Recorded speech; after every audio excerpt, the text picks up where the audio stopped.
What up, Eddie here? Welcome back to the Altr Show, where perspectives are unique and valued, and we want to get back to the value.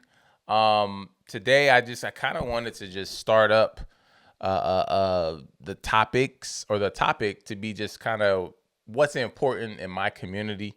I could talk about like why the layoff and all of that, but I was like, yeah, it's not. That's not really. It is important, but we'll get to that in later conversations. But for the most part, I was like, let me talk about 5 things that are very important to me. And I think I could have waited to the top of the year because right now it's December 8th, and I was just like, you know what, like let me just start now. Like even right now, I was at the gym. I was like, oh, I went yesterday, and I was like, you know, I could probably wait till Monday. I was like, but that's what people do who aren't consistent. Like you got to do it now. And so I went today, Sunday, early morning. I was like, you know what? Let me just do the same thing with my projects, my personal projects. And so I was kind of going over, doing some research on the topics that I think is important, and then finding the research behind that. And then I was like, you know what? This is a perfect time for me to utilize Chatgpt again and to kind of see if it is identifying or like understands like Black culture. And so I was like top 5. I was like, no, I said, ChatGPT generate me 5 conversation topics for a podcast that Black Americans deem important. So I put that in, and I'll tell you, I was pleasantly surprised because I wasn't expecting it to identify things that I thought was important. 2, it had the information that came out with it, besides like 2 sentences, were like all dead on as far as like the high level like layers of it. Like, cause we could get really like nuanced, and so just to see the list and to see like with the small like couple sentences after the number of or after the topic, I was like, wow, this is actually kind of spot on. And so there were 2 takeaways that I had from it. And I'll share that after I share the list here. But I put that in there. It says, here are 5 thought-provoking podcast topics centered around Black culture in America. Number 1, the evolution of Black representation in media. I was like, whoa. So number 1, like, to me, I think that was very, very important for me. Just like, even just what I do and sharing my voice and like being able to kind of control the narrative. And so when I seen that, I was like, wow, okay. Number 2, hip hop at 50, the legacy of the future of the culture. When I seen that, I was just like, huh. And I started reading that, I was like, oh wow. So I see a different way. ChatGPT obviously is using a different understanding of that, but I I see this kind of like how I see all of this is like our culture being kind of siphoned. Like it's because it says celebrate the 50th anniversary of hip hop by diving into its origins, influence on global culture, and its current state as a political, social, and artistic force. When I see now, I was like, okay, I understand the last part, which is probably what everyone sees. Like, oh, hip hop is being used for politics, it's social movement, which is great. But the initial part, which is diving into the origins and influence, for me, I think that's not researched enough or spoken on enough. And so that to me was very powerful. And I'll get into that later. But number 3, the rebirth of Black owned businesses. When I seen that, I seen it a different way when I read it. I read, I thought post Black Wall Street and how we're like trying to like kind of figure this out as like a whole. Because there's a lot of like successful people from our culture, but collectively, we're kind of still in the adolescent stage. And from what this says is post-pandemic, so that rebirth, in which I understand that ChatGPT is pulling from limited information, but it's the how it works. From my understanding, is it has weighted key terms and search and where they're pulling from. But yeah, I think that was a good numbering there. Mental health, or number 4, mental health in the Black community. I mean, I think whatever OpenAI is using to pull their data, especially when it was for a different culture, I do think that they're probably weighting the searches from like valued platforms like Blavity, like even Black Effect Network, like how they transcribe like all their audio and stuff. I could just see how this list was created, it's pulling from people who are putting together work that are like very, very like they're taking this shit serious, which is perfect. And the last, number 5, the role of Black culture in shaping political movements. And so I think that kind of coincides with hip hop and the movements and all of that stuff. But from what I've seen, this list, and I do think that is number 5. I have a different view of that, just because I think the culture and like how it's being, sounds bad, but weaponized. I do think that there needs to be more not oversight, because that sounds crazy, but like just be more. We need to be more intentional about how we're allowing people to come in and pull shit from us. And so that takes me to 2 takeaways before I really get into this. But number 1 was AI learning, and like we as Black people have to use AI in order for it to be useful to us, because obviously it's pulling information from probably Black platform spaces, which is great. But the more and more like people like me, just kind of just one-offs, the more we use it, now it becomes even, because I'm Black and Native, right? So for that, like I have a different, super nuanced perspective of just the world in itself. So if I'm searching certain things and pulling information and trying to break up some of the searches, or to like really figure out what I want in my searches, I think that one, it helps the AI algorithm or whatever it is. And I do think that's going to be beneficial to us when we use it for something that we may need it for business terms, right? But this brings me to my number 2 issue, or number 2 takeaway, that I think, to me, that deserves a deeper dive. And it's I just feel like AI, it's here, like we can't get away from it. But it is another like extractivism / siphoning of culture.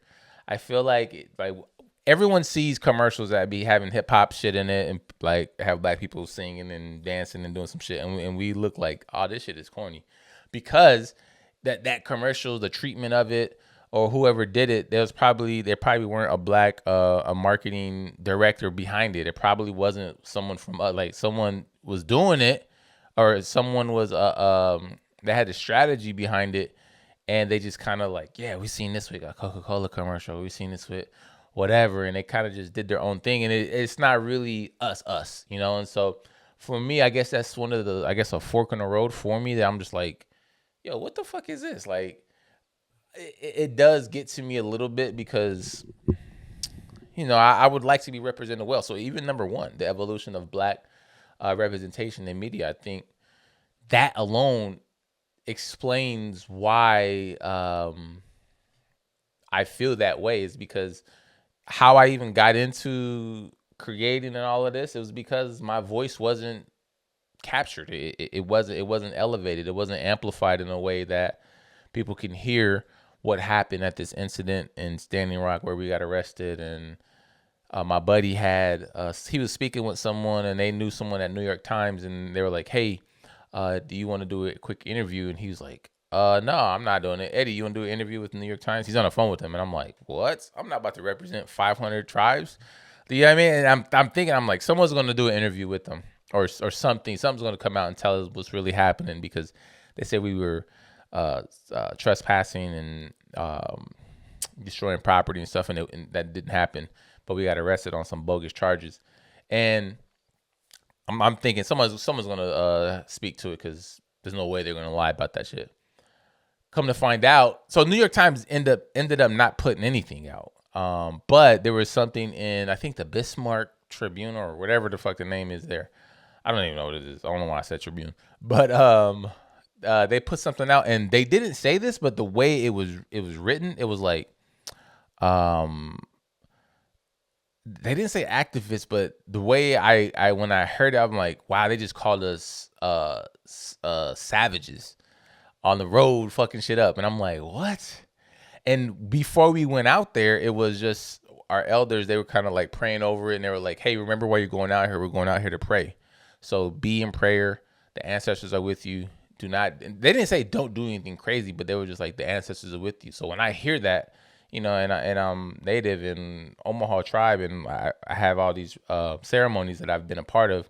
I'm like, oh wow, this is very respectful. I appreciate this because this is needed for this type of moment. And so, anyways, went out, and then that shit happened, and then they say this in the paper. I'm like, yo, what the fuck? Like they did not take what really happened, the accounts, and they just manipulated. And I know that they do that, but when it happened to me, I was just like, I got to do something. And so the black representation in media for me, that was very, very powerful because when I left Standing Rock, I went back to North Omaha, and I was just seeing how the shit was happening in the hood. And so on my black side, I was like, damn, like these niggas is not really documenting what's really happening. And so for this to be a number one topic, I was really surprised, but like kind of like, okay, Chatgpt kind of knows what's important for black people to see shit. And to me, I think I had a conversation with a buddy.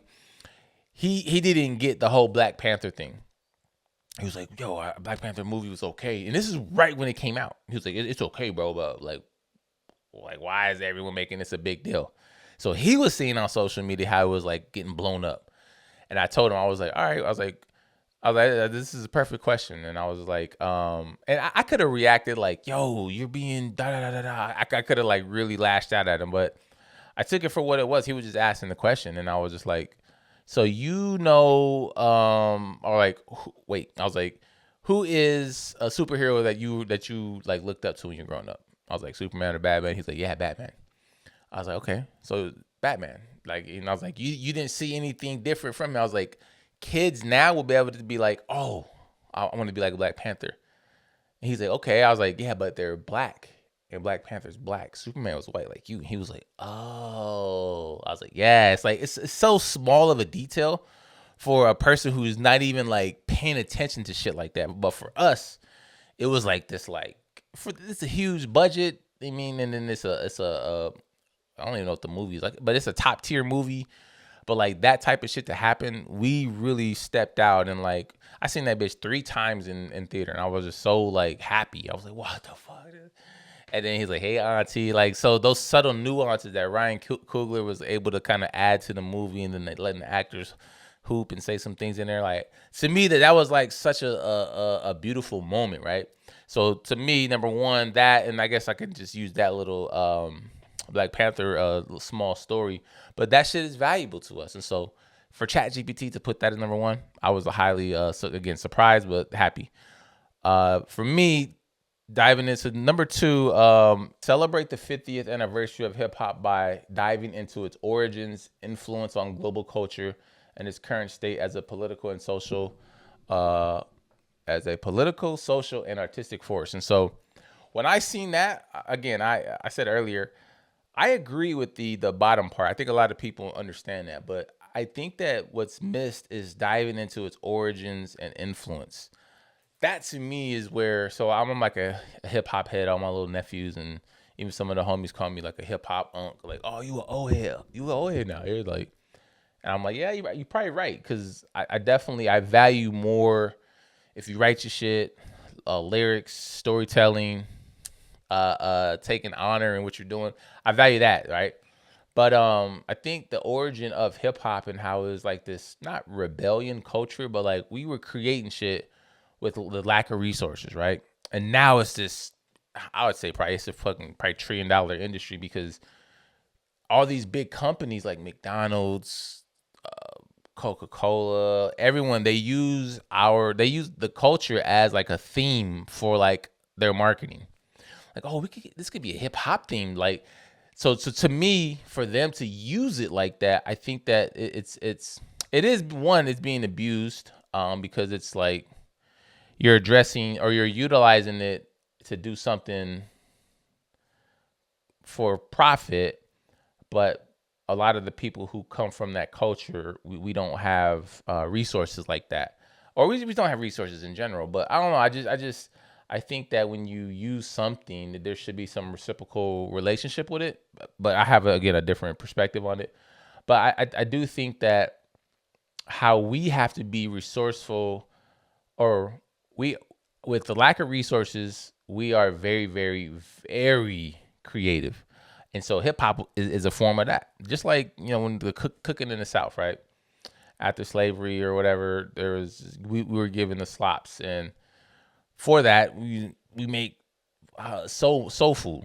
Soul food is fire. People are like, oh yeah. And I see white people being like, oh, I went to this place in Atlanta, this place in Houston, and they talking about soul food. I'm like, damn, that's crazy. They talking about how good it is, and they don't even know the origin of it. And so, for me, the hip hop, speaking about that and how that is, it says that on here, but I don't think, like I said, I don't think people are speaking more to that and I guess what I'm really saying, not speaking to it, I think there needs to be more like action behind it. It's like, if we're using hip hop from Detroit, if we're using hip hop from New York or Chicago or whatever it is, whatever region it is, there should be some type of like, again, reciprocal relationship with that community. And I don't know how that's going to be, but I do think that there needs to be some type of actions that happen with that, like local artists or job creation when or it's so nuanced, but like just something in the community should happen when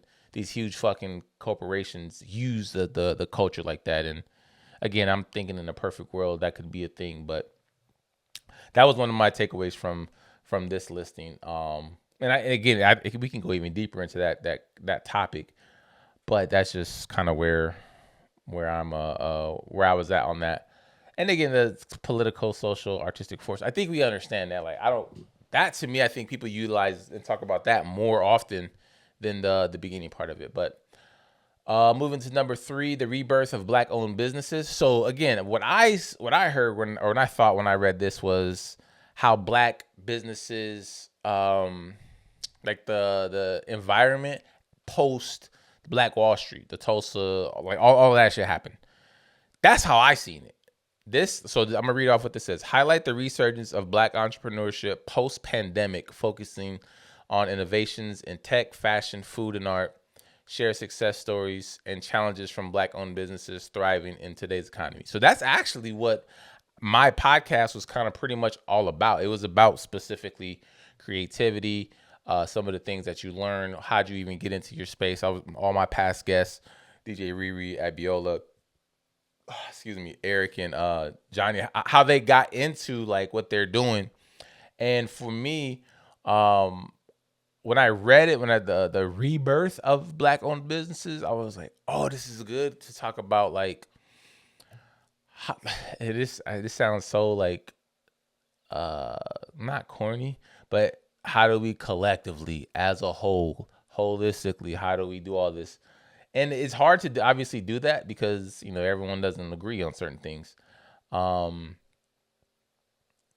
I think that there can be a lot more conversation that can spur action, because that's one of the things about this space that I'm in now. I want conversations to spur action. So even just this recording this, the conversation was going to be 5 things that I think I can bring to my community, to my as a Black person, an indigenous person, that is valuable. And so I was like, oh, let me use tech. And so I was like, oh, let me just marry the two, Chatgpt. So the action behind this is having AI learn that this is a searching or a topic that people are searching from the Black community. But also, I'm talking about this. So it's just, I'm doing this video or this podcast, I'm going to actually have some speakers from all 5 of these topics. I'm going to bring a speaker on it, and I'm going to dive deeper into these topics from all 5 of them. And so for me, I was just like, oh, this is like this. It's like a perfect marriage for me to just solo on my own. This solo cast, I can do that. I can use ChatGPT to get information and data from, but I need to put action into it and to create a platform for people who are speaking about certain things that they're in over in their area in the Pacific Northwest, or people who are in North Omaha, people on the East Coast, people who are down south. Like, I have people that from all 5 of these, I was like, oh, this would be perfect. I was like, oh my God, this is like a perfect list. And so, or a perfect way for me to start listing out my guests is to literally talk about topics that I think is important, use Chatgpt a little bit, and to kind of like figure it out in a way where it's using data for our advantage, basically, is my thing. But again, I think that the conversations need to spur action and not just the drama shit or the gossip shit, because that shit, I'm not saying it gets, because obviously it gets old, but we're just creatures of story, and unfortunately the drama gets majority of the attention. And so I do think that focusing on innovating through conversations with action, I do think that podcast is like a thing that the future needs for innovation. Because if we always were talking about, oh, we need to decolonize these things, we need to get rid of this old way of thinking, we also have to create. If we destroy something, we have to create something new. And so I do think creating podcasts that have value in a way that's beneficial to a lot of people. Maybe not right now when I release it, but in a year, someone goes back and like, oh, this is good. Like, I remember hearing this, or someone shares it or whatever. I just know it's gonna be good for them. And to be honest, a lot of the work that I do is for my daughters. When they get old enough to search up whatever I've done, they're gonna be like, wow, Dad was talking about some shit, boy. Like, I'm very happy that I'm doing work that I know they're going to be able to look up one day. And so that number 3 is very powerful to me. Number 4, this is what it says on here for mental health in the Black community.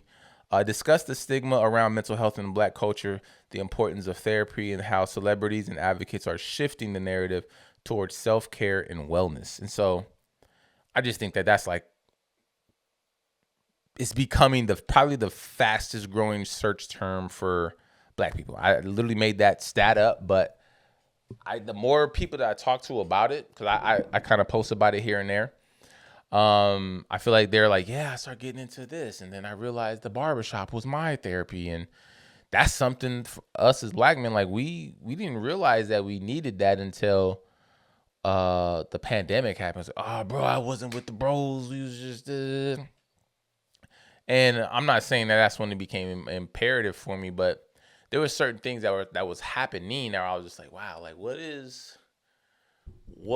am I, how am I growing in like my mental, like not strengthening, but like just my mental like understanding and awareness of just how to be like as a dad, as a husband, a brother, a friend. Like there were just, I don't want to go into this too much because I can really go down a rabbit hole with it, but just the way that it was put out on this prompt, advocates are shifting the narrative towards self-care and wellness. And so now I'm even using that for like my personal stuff, where I'm like, all right, bro, get up, nigga, get your fat ass up, bro. And I'm talking to the men. I'm like, bro, get your big ass up, nigga. We need to get in the gym, because we are being too like kind to each other about being unhealthy. It's like, bro, we used to play football, we used to play basketball, we used to be able to run around, and a lot of us got kids, and a lot of us can't do that. And so I just think you got to be honest with each other, and the way that we speak to each other, it matters and it's powerful. And I'm not cussing niggas out, but I am calling them higher. It's like, no, stop, bro. Like, get back in the gym. And then they can either listen or they cannot. And I just know where I'm coming from, my intentionality. It's from a good place. I'm being kind of funny with it, but it is important, and I'm showing that. So like I said, I've been back into the gym, and I started Saturday. I was like, oh, I could go again. I'm gonna go back Monday because I was sore. And then today I was like, fuck it, I gotta go right now while I'm sore, so I can like really feel it. Like, damn, I'm getting back to it. Because when you want to get strong, you gotta feel weak first. You gotta feel like, damn, what the fuck? I'm weak as fuck. I'm sore. Like that has to happen in order for you to get stronger. You kind of gotta like fight through that. And so, but anyways, I'm going on this tangent, and I wasn't even trying to, but the mental health in our community, I think, is very, very important. And last here, the role of Black culture in shaping political movements.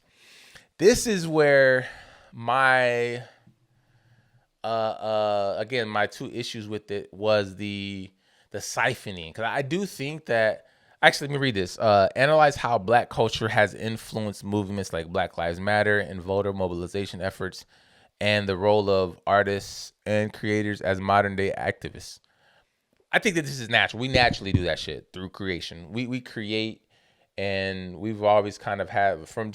I mean, in America, Black people always have been like the black sheep of the population, whatever. But we create, and in us creating, people are like, oh my God, we're so marveled at what you created, and now that those creations are valued now as our culture has elevated, right? And so all of this shit, like there's or all these different arms out of it, out of the culture, come this again. I feel like it's just people are extracting what they want from it without being reciprocal with what they're putting back into it. And so that, to me, that conversation has to be, again, it has to have action outside of it. It can't just be, yeah, nigga, they be taking our shit, bro. Fuck them. Like that to me, there's no value in that type of conversation. But again, the value is in what are the actions outside of it.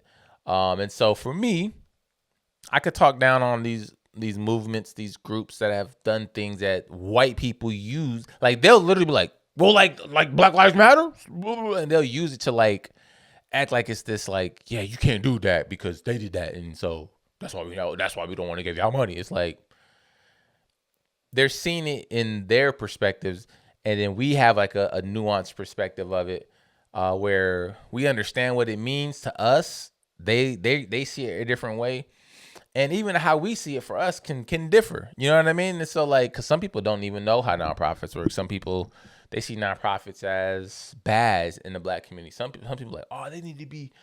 Some people see nonprofits as like this church like heaven like global operations. I'm like, yo, that's not how nonprofits work. But that's just how they see it. But again, this is so multi-layered. But because it says artists, athletes, and creators as modern day activists, and I think I am an activist for sure. I'm a organizer. I'm an activist. I'm all the shit that I, if I see something wrong, I'm going to say something. And if I can create something, I'm going to create something. I've made multiple posts. I've made multiple videos about things that irk me, where I think people need to be more intentional about. And majority of it is positive shit, though. So I'm not trying to like shit on things, but I just think that there is there has to be more intentionality on, how do I say this? There needs to be more intentionality on solutions, regardless of like everything on this list. There needs to be more intentionality for solutions, because most of the time it becomes gossip. It becomes this like pattern of like, yeah, and then niggas is fucking bonding off of gossip. It's like, what we just talking about that? Why are we still talking about whatever? And so for me, again, this whole podcast or solo casts of me talking about this and Chatgpt and how it can help the community and all of this, to me, this is a good thing. I feel like what I'm using it for is going to be beneficial for me and my people. And so this is just a start. I'm going to use these 5 topics to bring on 5 guests, and we're going to go into a deep dive on all of these things. And I really believe that we as the creators have to be intentional about solutions. I'm going to end it there. Thank you guys for listening, and I'll catch you guys on the next one. Peace.